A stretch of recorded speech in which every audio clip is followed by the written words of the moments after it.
Quantos estão felizes e animados aí, a ponto de glorificar a Deus pela vida que Ele tem dado a você? Posso ver a sua mão assim? Você é muito bem-vindo à casa de Deus, é uma alegria receber você aqui para honrar e glorificar o nosso Criador. Eu creio que ao longo da semana você percebeu a bênção de Deus, o cuidado de Deus. Nós tivemos uma semana abençoada, aprendemos muito da palavra, louvamos muito o nome do Senhor e nós estamos na nossa última noite. Este será o nosso último encontro desta semana. Eu já quero aproveitar esses primeiros momentos para agradecer todos aqueles que estiveram conosco ao longo da semana, agradecer as duas igrejas aqui de Cidade de São Jorge, a igreja também do Las Vegas, a igreja anfitriã aqui, a igreja do Guaraciaba. Muito obrigado a vocês que estiveram conosco ao longo da semana, vocês que estiveram nos ajudando a realizar, né, esse momento tão especial. Mas eu também quero agradecer o pastor Chaguri e a Sheila, a esposa, né? Família pastoral. O pastor Chaguri ficou resfriado ao longo da semana, mas ele estava ali visitando, correndo, né? E hoje nós teremos uma linda festa de batismo. Então, eu quero agradecer também a oportunidade que ele deu a este servo de estar aqui com as suas ovelhas, né? O Papai do Céu continue cuidando do pastor Chaguri, continue o abençoando, tanto ele quanto a Sheila, o filho que está em missão e a filha que está aqui pertinho também, que a graça de Cristo continue protegendo e guardando, e os conduzindo para que eles possam continuar conduzindo as ovelhas que Deus os confiou para preparar para a volta de Jesus. E aqueles amigos que estiveram conosco cantando, né? A Joyce está fechando a semana, né? Mas nós tivemos outros que estiveram conosco ao longo da semana, a Jéssica Dantas, tivemos o Rodrigo, a Cate.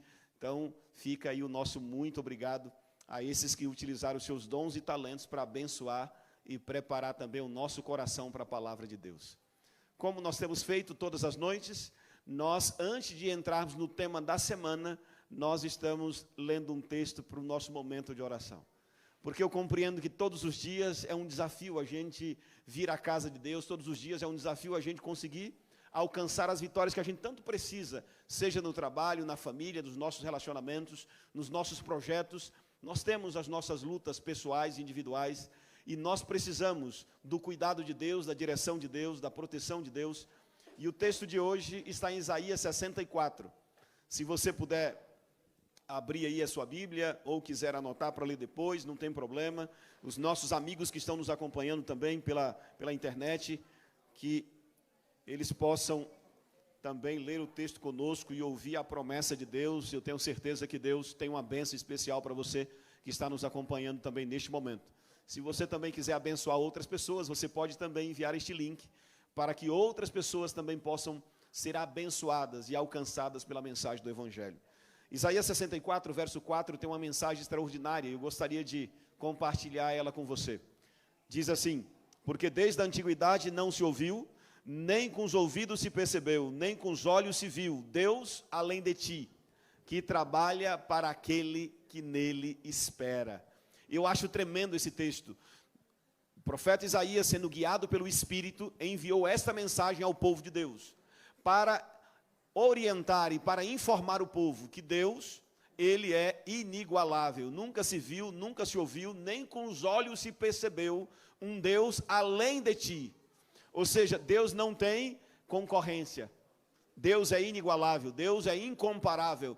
E se você depois recorrer a outros textos, especialmente no livro de Salmos, você vai perceber que ele vai dizer assim: grande é o Senhor e muito digno de ser louvado, porque a sua grandeza é insondável. Esse é o Deus que você veio adorar, é um Deus grande e poderoso. Falar que Deus é grande e poderoso para quem crê na Bíblia, para quem já tem experiência com Deus, é uma redundância.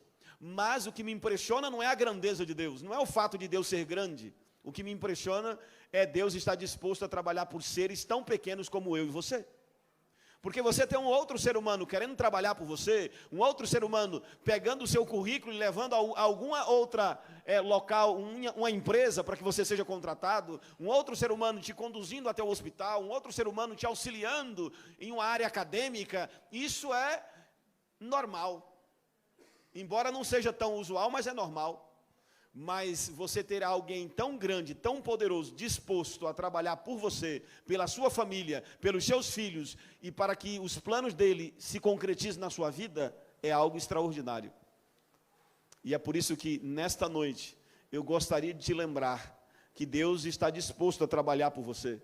Deus está disposto a trabalhar por mim. Deus está disposto a trabalhar por você que está desempregado. Deus está disposto a trabalhar por você que tem alguém que você ama hospitalizado. Deus está disposto a trabalhar por você, mãe, que tem o seu filho que é refém de um entorpecente. Deus está disposto a trabalhar por você, pai, que já não sabe mais o que fazer com esse filho que está no mundo das drogas. Deus está disposto a trabalhar por você.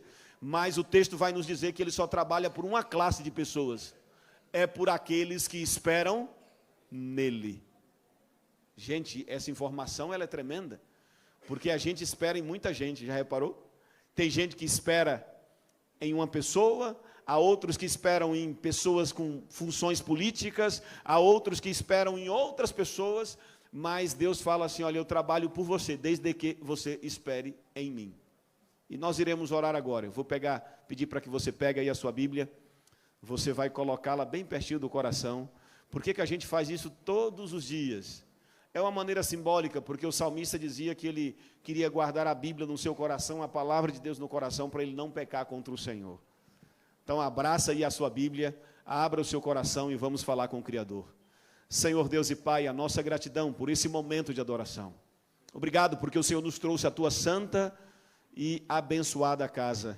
Obrigado porque o Senhor nos deu a alegria e o prazer de louvar e exaltar o nome do Senhor. Nós o glorificamos de maneira coletiva com a nossa voz. E nós fomos abençoados por esse louvor, Deus, individual apresentado pela Joyce. Alguns louvores foram apresentados aqui e o nosso coração se alegrou em tua presença. Agora, Pai, nós estamos com a tua palavra bem pertinho do nosso coração. Porque o nosso desejo é que a mesma faça parte da nossa vida, a ponto de iluminar a nossa mente e nos auxiliar nas nossas decisões, para que assim consigamos tomar decisões assertivas, seja no nosso relacionamento, seja na área financeira, seja na área profissional, mas que todas as nossas decisões sejam orientadas e guiadas pela Tua Palavra. Ó Deus querido, é possível que nós tenhamos pessoas aqui conosco e aquelas que estão nos acompanhando pela internet com o coração ferido e angustiado. Que nesta noite, Pai, elas possam colocar esse coração ferido, esse coração aflito em Tuas mãos, e que o Senhor possa trabalhar por cada uma dessas pessoas. Pai, nós temos aqueles que estão aqui e precisam de um milagre. Nós temos aqueles que estão aqui, ó Deus, e precisam de uma manifestação sobrenatural em sua vida. Que o Senhor, que sabe todas as coisas, o Senhor sabe aquilo que nós não sabemos, o Senhor vê aquilo que nós não vemos, que o Senhor possa conduzir e guiá-los na melhor direção, de maneira que eles possam alcançar, ó Deus, a resolução das suas lutas e dificuldades. Nos dê a tua paz, que as lutas e dificuldades que enfrentamos até esse exato momento, que elas caiam por terra em nome de Jesus, e que nós tenhamos liberdade de pensamento, para nos concentrarmos exclusivamente no estudo da tua palavra neste momento. Te pedimos, Pai, e o fazemos em nome de Jesus. Amém. Abra sua Bíblia, por gentileza, em 2 Coríntios, capítulo 5. Capítulo 5, segunda carta de Paulo aos Coríntios. Se você tiver dificuldade de localizar o texto, você pode dizer aí misericórdia. Alguém vai ter misericórdia de você. Os nossos queridos que estão chegando, nós temos algumas cadeiras aqui no corredor, que ainda tem lugar para você acompanhar conosco esse momento de adoração sentado, tá bom?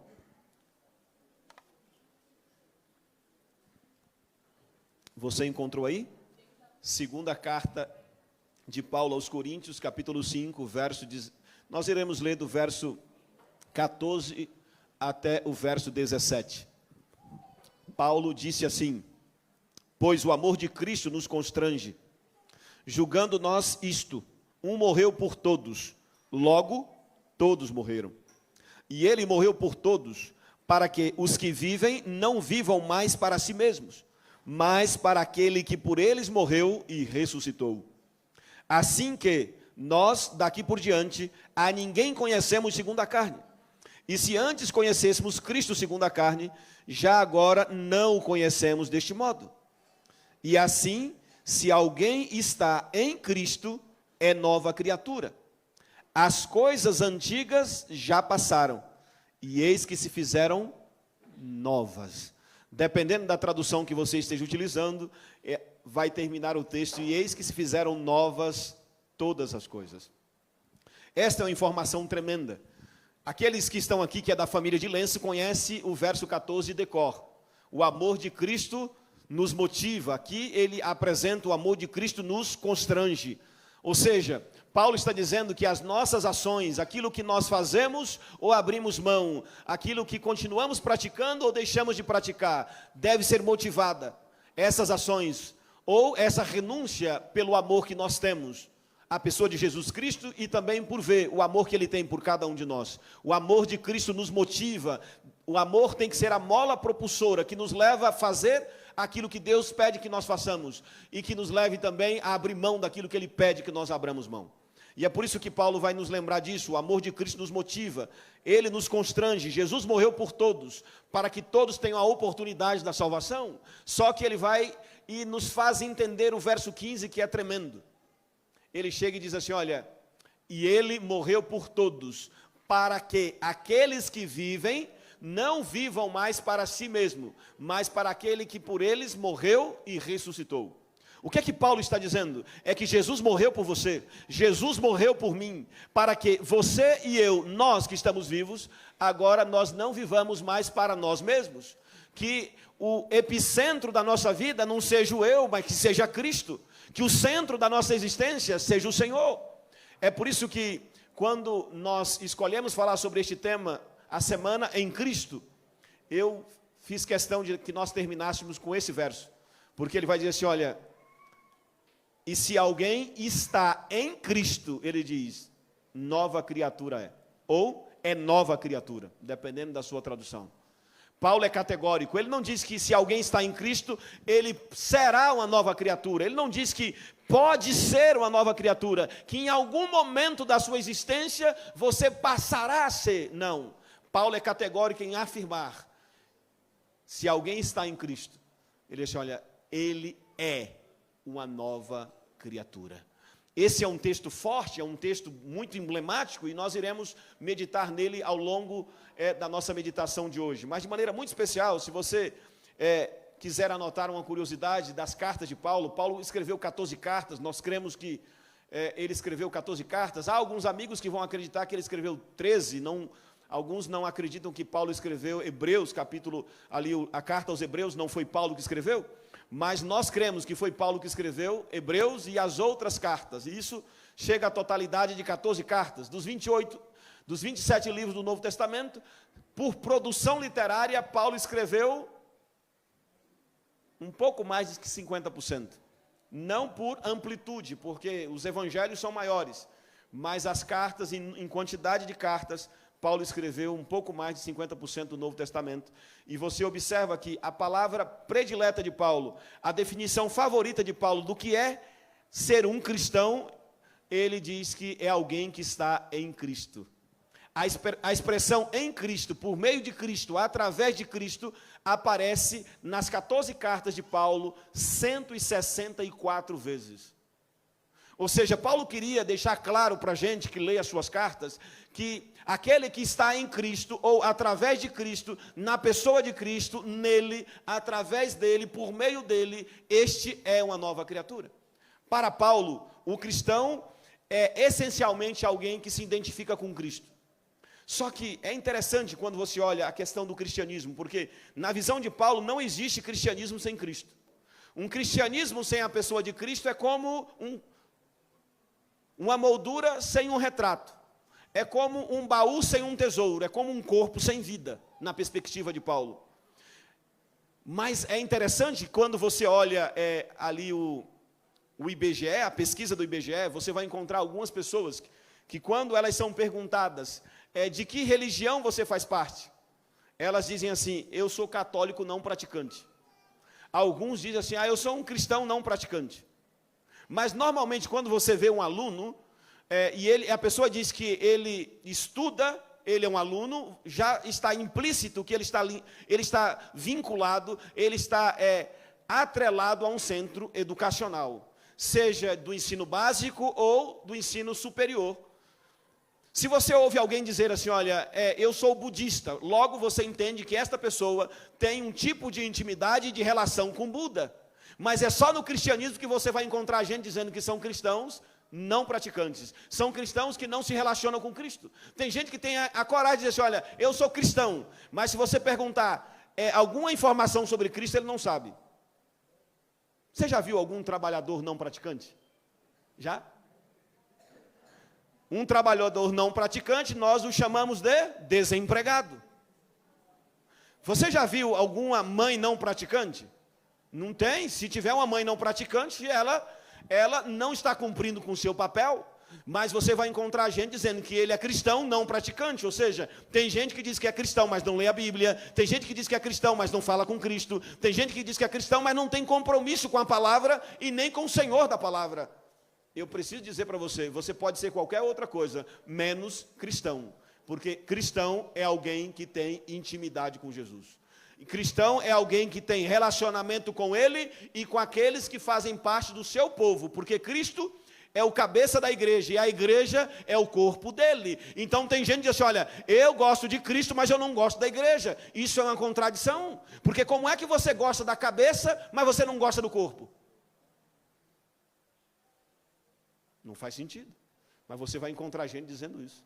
E por causa disso ele não vem mais à igreja. Por causa disso ele não frequenta mais a igreja, ele não lê mais a Bíblia, ele não tem relacionamento com Deus. Que ele fala, não, eu amo a Deus, mas ler a Bíblia e igreja, ter alguma ação que denomina estar vinculado em um compromisso com a comunidade religiosa, não. Porque eu gosto de Cristo, mas eu não gosto da igreja. A minha pergunta é, como é que você gosta da cabeça da igreja, do cabeça da igreja, mas você não gosta do corpo? É uma questão contraditória. É por isso que o tema de hoje nós iremos entrar rapidamente nesse assunto, de maneira rápida, mas eu creio que vai ajudar você, vai nos ajudar a compreender um pouco mais sobre isso. A pergunta que fica é, como é que alguém que vive de maneira inadequada, que tem um comportamento desaprovado por Deus, que tem um vício, que tem algumas práticas que são contrárias às orientações da Bíblia, e agora ele começa a ler a Bíblia, agora ele se coloca nos braços de Jesus. Como é que alguém que tem seus vícios e as suas práticas, como é que essa pessoa pode ser uma nova criatura? Porque Paulo chega e diz, olha, se alguém está em Cristo, se alguém se entrega a Cristo, ele é uma nova criatura. Como é que alguém que bebe, fuma, se droga, assiste pornografia, e agora ele vem e se entrega a Cristo, como é que ele passa a ser uma nova criatura? E por que isso é importante você entender? Porque eu sei que tanto os amigos que estão nos acompanhando, quanto você que está aqui, é possível que nós tenhamos pessoas aqui que não se entregam a Jesus, porque ele fica pensando, mas eu vou me entregar a Jesus, e que mudança isso vai causar em minha vida? Como é que eu vou conseguir vencer as minhas fragilidades? Então eu vou me entregar a Jesus, mas de que maneira isso vai contribuir com alguma coisa da minha existência? E eu quero observar isso com você. Primeiro, conectando com o nosso primeiro tema, segundo tema que nós fizemos de noite aqui, nós lemos um texto, o texto foi de Mateus 11, o verso 28 a 30, e nós lemos lá que diz assim, olha, vinde a mim, todos que estáis cansados, sobrecarregados e oprimidos, e eu vos aliviarei. Tomai sobre vós o meu jugo e aprendei de mim, porque sou manso e humilde de coração, e achareis descanso para a vossa alma. Nós observamos que Jesus, ele nos convida para a gente ir a ele como? Cansado e sobrecarregado. Você vai como está, mas ele garante que você não permanecerá do mesmo jeito, porque você vai cansado e sobrecarregado. Ele promete te dar alívio e descanso à tua alma. Então, como é que começa o processo da transformação de alguém que tem as suas práticas inadequadas, um comportamento contrário à vontade de Deus, é escravo de um entorpecente, de um hábito, como é que ele passa a ser uma nova criatura? Primeiro passo, ele atende e responde o convite da graça de Jesus Cristo. Primeiro passo, quando Jesus o convida, ainda que ele esteja cansado e sobrecarregado, ainda que ele esteja vestindo folhas de figueira como Adão e Eva, ainda que ele venha maltrapilho como filho pródigo, ele se aproxima de Jesus com as suas fragilidades, ele se aproxima de Jesus com as suas debilidades. E Jesus, como é que ele o recebe? João capítulo 6, o verso 37. Lá diz assim, e todo o que o Pai me dá, este virá a mim, e o que vem a mim, de modo algum o lançarei fora. Gente, isso é tremendo. Esta é a primeira informação que você precisa ter. Então, qual é o processo da nova criação que chega na vida das pessoas? Como é que alguém que tem uma vida contrária à vontade de Deus, um comportamento inadequado, ele passa a ser uma nova criação? Quando ele responde, o primeiro passo é responder o convite da graça. O primeiro passo é reconhecer as suas fragilidades, as suas debilidades, mas ir a Jesus apesar de todas elas. Qual é o segundo passo? Eu preciso lembrar você. Você precisa ir comigo em João capítulo 16. João capítulo 16. Evangelho de João, capítulo 16. Nós temos uma informação aqui que vai fazer uma introdução para o segundo passo. Evangelho de João, o capítulo é o 16, o verso é o verso 7. Se você puder ler comigo, ele vai dizer assim, Jesus dizendo, ele diz no verso 7, mas eu vos digo a verdade, convém-vos que eu vá, porque se eu não for, o Consolador não virá para vós outros. Se, porém, eu for, enviá-lo-ei. E quando ele vier, convencerá o mundo do pecado, da justiça e do juízo. Observe que eu acho tremendo essa informação, porque ele vai dizer, quem é que entra em cena agora? O Espírito. Jesus convida, Jesus manda mensagens, Jesus toca vidas, mas quem é que faz com que a pessoa tenha consciência das suas fragilidades e do seu pecado? É obra de quem? Quem é que nos convence do pecado, da justiça e do juízo? É obra do Espírito, você sabia disso? O convite é de Cristo, mas quem nos conduz até Ele, quem nos faz ter consciência da necessidade dEle na nossa vida, é o Espírito Santo. Isso é tão claro na Bíblia, que se você for em 1 Coríntios, capítulo 12, Paulo falando sobre os dons espirituais, ele nos apresenta esta realidade também. E ele vai ser mais categórico, ele vai ser mais enfático nessa questão. E em 1 Coríntios capítulo 12, o verso 13, Paulo vai dizer assim, se você quiser acompanhar aí, faz bem, viu? 1 Coríntios capítulo 12, verso 3, ele diz, por isso vos faço compreender, que ninguém que fala pelo Espírito de Deus afirma, anátema, Jesus. Por outro lado, ninguém pode dizer, Senhor Jesus, senão pelo Espírito. Ou seja, Paulo está dizendo que todo mundo que aceita Jesus como seu salvador pessoal, todo mundo que responde positivamente o convite da graça, é porque esta pessoa está sendo guiada, está sendo convencida, está sendo tocada, sensibilizada, impulsionada por quem? Pelo Espírito Santo. Porque ninguém aceita Jesus Cristo como seu salvador pessoal, ninguém coloca a sua vida nas mãos de Jesus, se não for obra do Espírito Santo. Por mais que Deus mandou alguém na sua casa, por mais que alguém estudou a Bíblia com você, por mais que em algum momento aqui da noite, ao longo dos dias da semana, você veio à frente, por mais que você levantou a mão, por mais que você respondeu ao apelo humano, mas quem esteve agindo para que você respondesse foi o Espírito. É o que Paulo está dizendo, que ninguém aceita o senhorio de Jesus, ninguém se entrega a Jesus, se não for obra do Espírito. É por isso que é perigoso a gente chegar para alguém e falar assim, olha, não, esse não é o momento de você se entregar, essa não é a hora de você se colocar nos braços de Jesus. O Espírito Santo está trabalhando para salvar e você está trabalhando para impedir a salvação.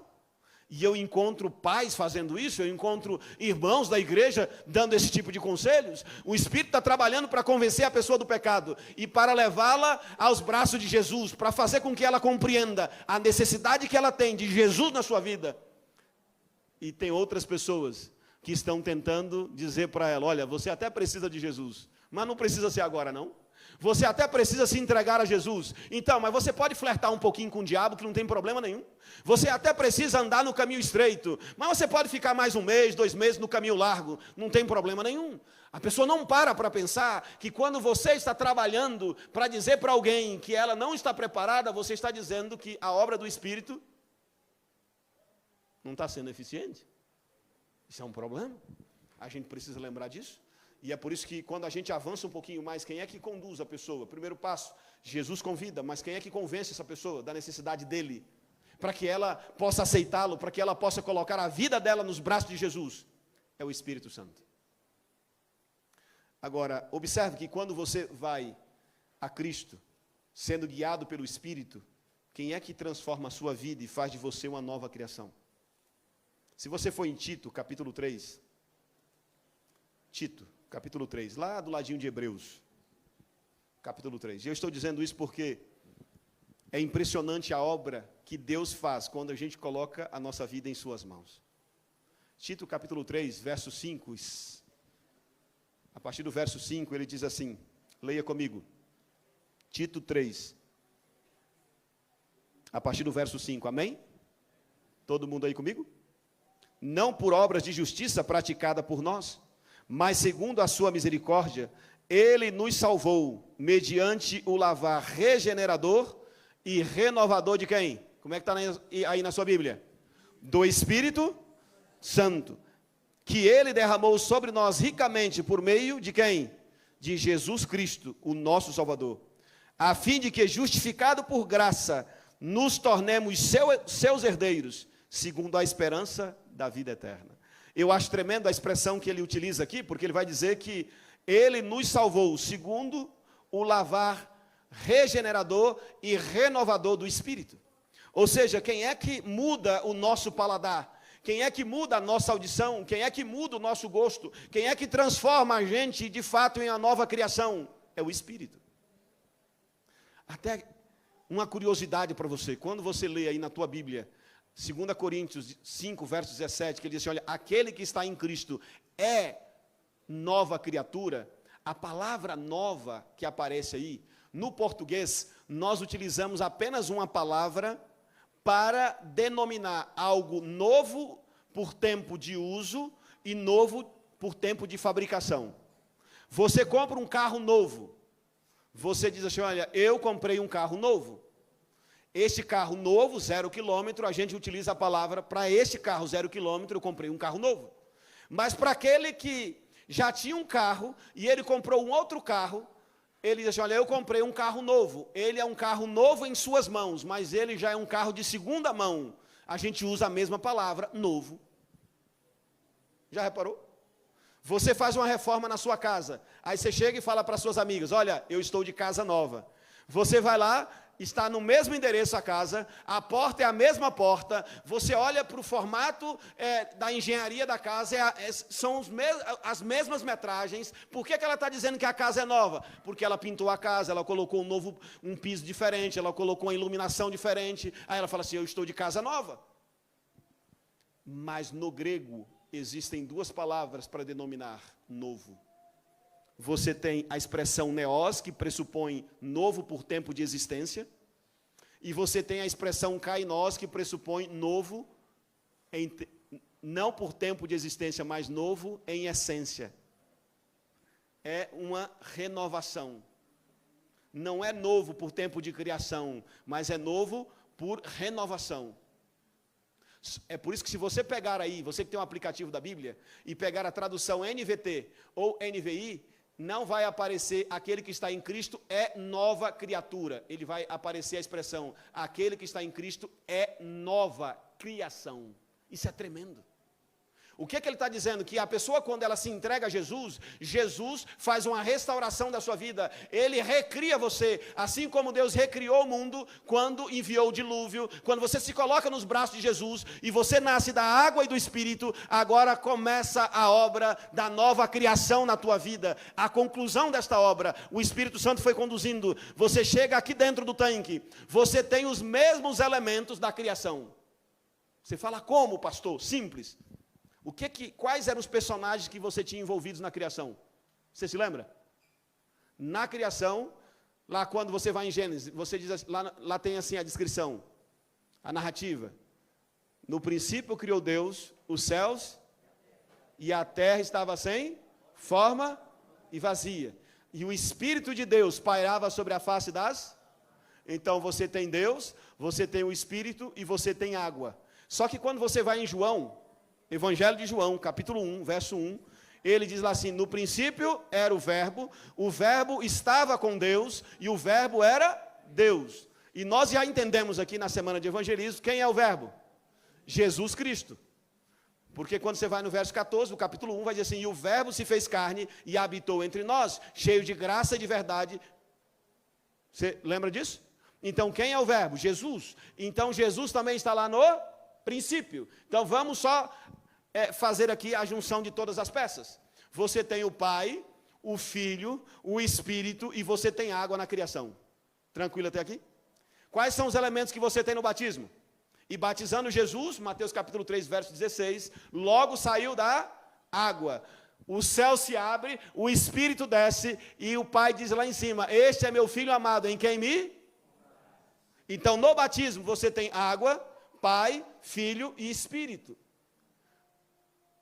Na criação, você tem Pai, Filho, Espírito e água. O batismo, esta água, não tem nada de sobrenatural nela. Nós iremos ver aqui, daqui a pouquinho, o batismo. Mas dentro da simbologia, quando você tem água, Pai, Filho e Espírito, é um momento de organização da vida. E naquele momento Deus disse, e onde havia trevas, a luz passou a brilhar, pela ordem de Deus. Então batismo nada mais é do que nova criação. Batismo é o momento de resetar a vida, de restaurar a vida, de formatar a vida. Os meninos que estão aqui, desbravadores, sabe quando você clica em alguma mensagem que não podia clicar e entra um cavalo de Troia e transforma todas as suas pastas em atalho e você perde o domínio do seu computador, você precisa passar um antivírus para libertar de todo aqueles probleminhas que muda tudo aquilo que a gente tinha acesso.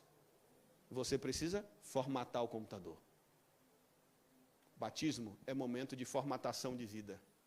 Batismo é o momento onde você recebe agora uma nova vida em essência, renovado pelo Espírito, e Ele faz de você uma nova criação. Amém.